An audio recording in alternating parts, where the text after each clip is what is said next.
Hey everyone, Charlie Gaudet here, and first off, a very big Happy New Year to everybody that's listening. Now, what I want to cover with you today is a really cool goal-setting tool that I've developed over the years based on sort of my own stresses, trials, tribulations with actually setting goals and then trying to achieve them. And last year I created this tool, and it has created a monumental shift in my results, and I really just want to share that with you. So we're going to cover that in a few seconds, but before we begin, if you happen to watch the news, you pick up the newspaper, or you glance at the headlines of your favorite financial website, you're likely going to see a lot of doom and gloom facing 2012. And I really want to caution you into falling into the same trap as everybody else is falling into right now. Because look, we need to be clear on one thing. There is a lot of money out there, and I'm talking about a lot of money. Economies don't just go from good to bad. They move in cycles where money moves from one area and into another. Money just moves. You see, it doesn't just get sucked into this giant vortex where nobody's ever going to see this money ever again until the next quote-unquote good economy. It just moves. And if you're a strategic entrepreneur, you realize that there's plenty of money available to you. It might just mean you've got to get a little more creative in your marketing, or even change the message to match the conversation that's going on inside of your prospect's mind. And we go into a lot more detail and whatnot with the members of the Insiders Club, but today I really want to speak to you about one thing, and that's goal setting. As many of you might know, I've invested hundreds of thousands of dollars studying what makes certain people excel, not only in business, but in life. And written goals is one of those common threads among most of them, if not all of them, really. And if you believe that success leaves clues, then I suspect you'll really want to pay attention to what I want to show you here. Now, the problem with most goals, even the ones that we write down, is that we never actually reach our goals. And I think I read it somewhere, maybe it was in the Master Key System or whatnot. They said if you're constantly setting goals and you're not achieving that goals, then what you're doing is you're creating a habit of failure. You're creating a habit of never achieving your goals. And if you're like most of the other accomplished individuals out there, then that just doesn't resonate with you. So you want to come up with a system that's going to help you meet your goals over and over again.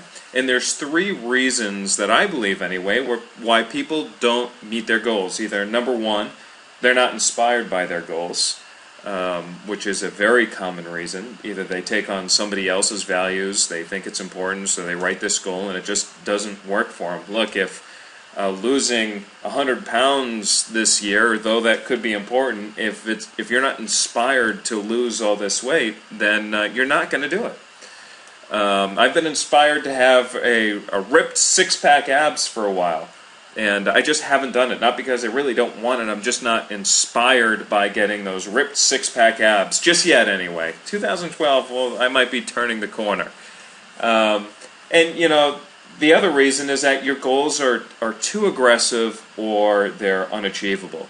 If you're right now, you're used to making, say, $150,000 this year, and now you've written this goal to have an income of $5 million by the end of 2012. Well, even though that's completely possible, if you believe that that's unachievable, you don't think that that's going to happen, then you're not going to achieve it. I think a lot of people, probably the most common one of all the goals that I've seen, is that people will go from starting a business on day one and saying, all right, I want to make $1 million a year by the end of the year. Now, I know plenty of people who have done that, but you have to believe to the core of your being that not only is it going to be possible for you, but that you're going to create a plan and you're going to adhere to your plan every step of the way.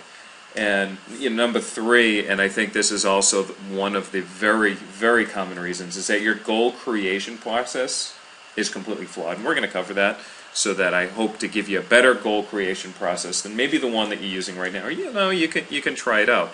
And so I'm going to give you this Excel spreadsheet that I have right here. And this is something that I've created, and it has worked just fantastically for me. And it was created almost by accident.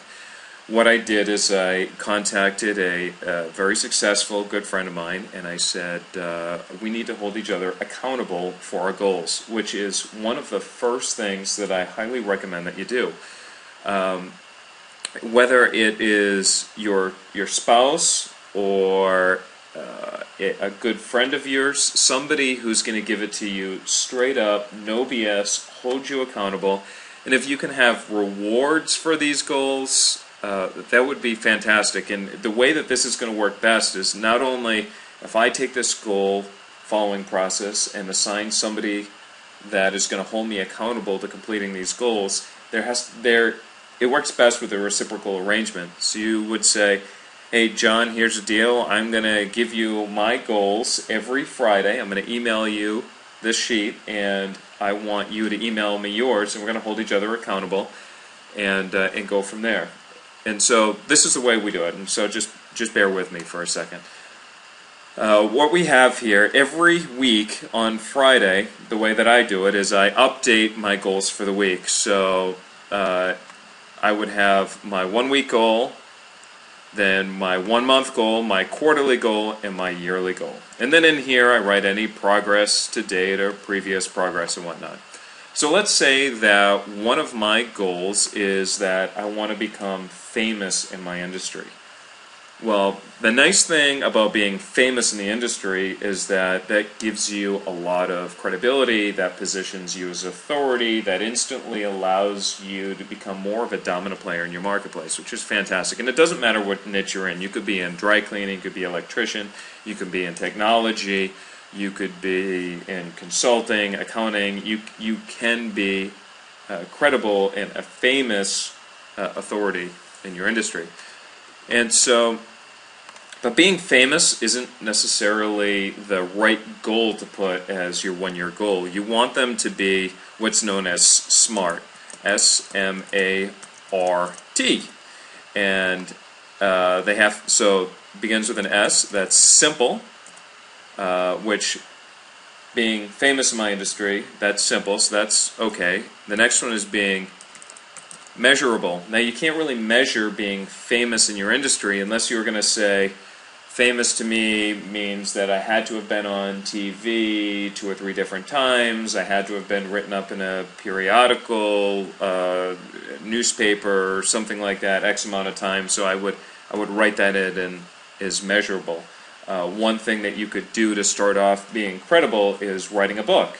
So if a measurable task could say, my 1 year goal would be writing a book. So why don't we just put that here, my 1 year goal, writing a book. The A stands for accountable. So you have to be accountable for writing your goal. We kind of talked about that with having somebody jump into your world here, as indicating that'd be your accountability partner. The next thing is it has to be result-based. So, what is the result? Obviously, writing a book, you have a finished copy. And then time. So we set a time for this. It has to be 1 year that we're going to write a book. So the reason why I don't break this down into a number of different quarters is what I found is that by just going 1 quarter at a time, it's more manageable. I can chunk it down better because chances are I learned throughout this entire process, and by the end of 1 quarter, my second quarter goal and my third quarter goal are going to change. So they changed so much, I just completely got rid of the second quarter, third quarter goals. It just didn't matter. So I focus on 1 quarter at a time, and then once we reach March 31st, 2012, then I create my second quarter.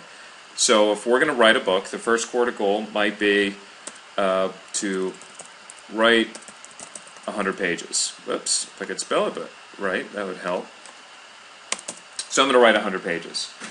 And then 100 pages, actually, when you think about it, in 1 quarter, so we're talking about 3 months. There's, say, 90 days in a month. That's just over 1 page a day, which is completely achievable. So if we follow that same premise, then 1 month I should very easily be able to write 30 pages of my book. So actually I'll write 30 pages.